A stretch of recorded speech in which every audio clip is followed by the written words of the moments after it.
Hi there, I'm Michael Bovee with Consumer Recovery Network. Thanks for tuning in to our YouTube channel, DebtBytes. Today I want to make some comparisons for people who are looking at their options to kind of reconfigure their credit card debt using balance transfers or working with a credit counseling agency to consolidate those credit cards for a lower monthly payment.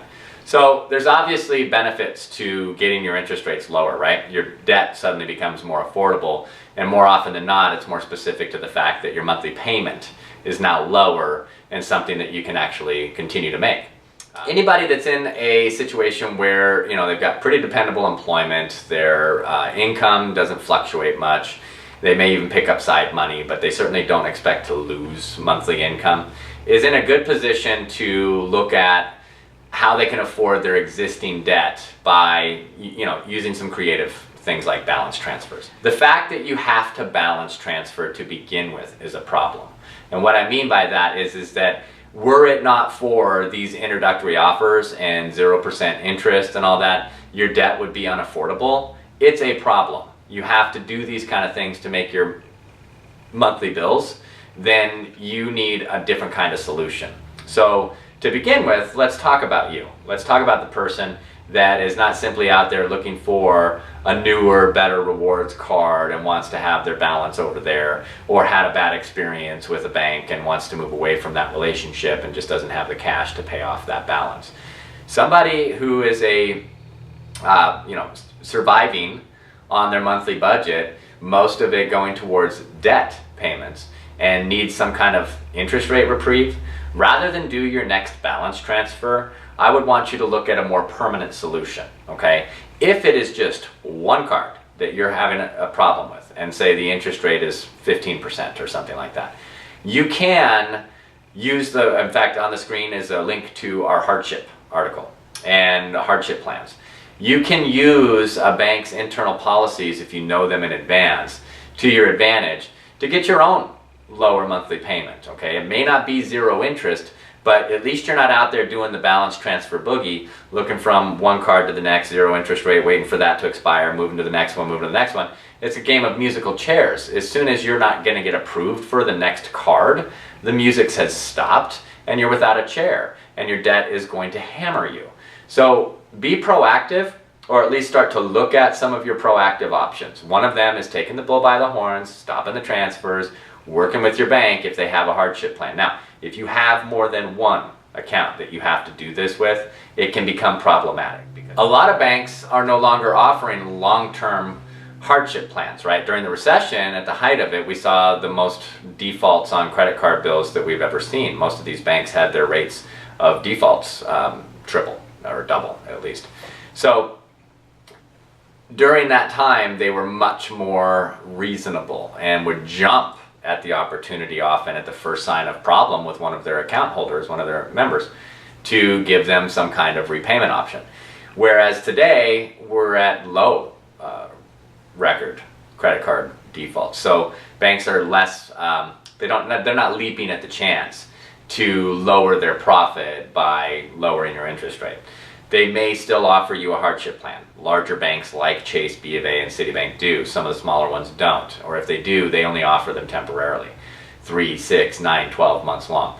So you've got a situation where if it's just one account and you need a temporary reprieve, you can probably get it just by following some of the tips that I outline in that article.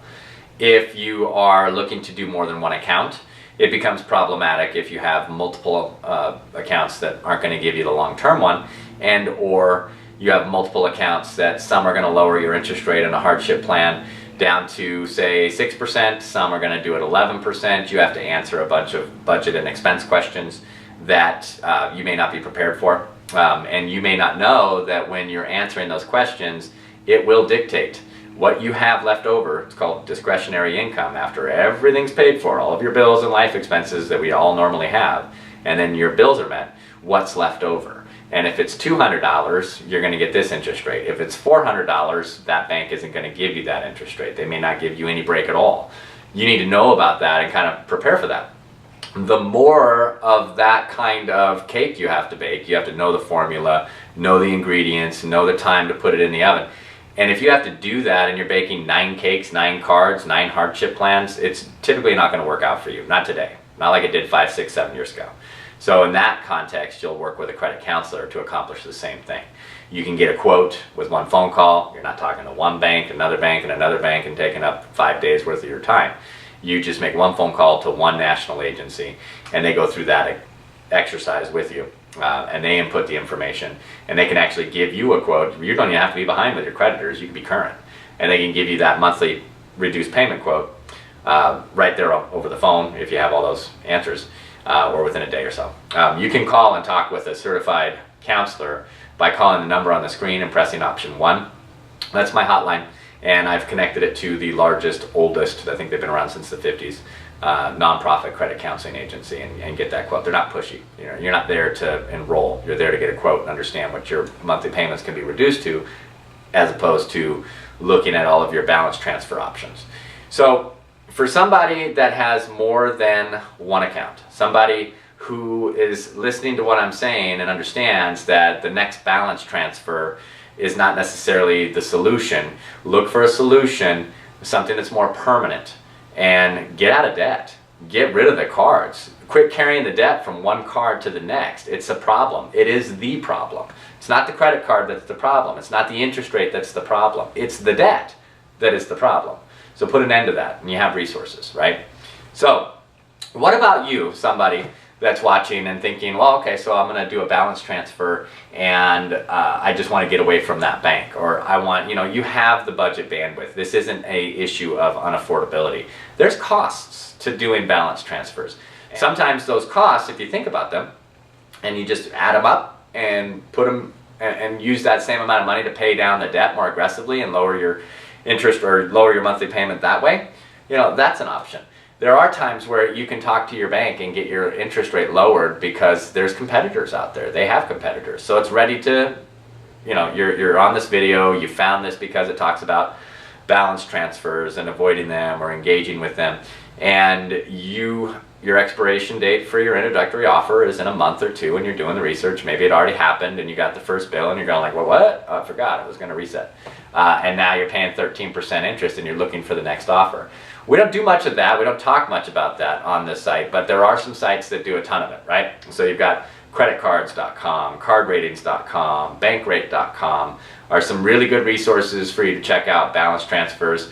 They have good educational resources on many of those websites as well, so I encourage you to check those out. For the people that want to put an end to the debt, that want to quit doing the balance transfer boogie, you do not want to dance to the tune of your debt. Find a permanent solution, okay? Make this your last balance transfer, or make your last balance transfer the last one you'll ever do. Credit cards aren't evil, okay? Carrying balances aren't necessarily evil, but you're on this video probably because you can't afford the debt that you have. You have to keep it as low a payment in order to continue to make those payments. Chop it off. Start getting out of debt. Make a plan today. We've got debt roll-up resources on the website. You've got credit counseling agencies and counselors that you can call and talk with on the phone for absolutely free, and look for budget tips, even how to lower your expenses. One of those calls can go a long way to solving your debt problem. See you on the next video.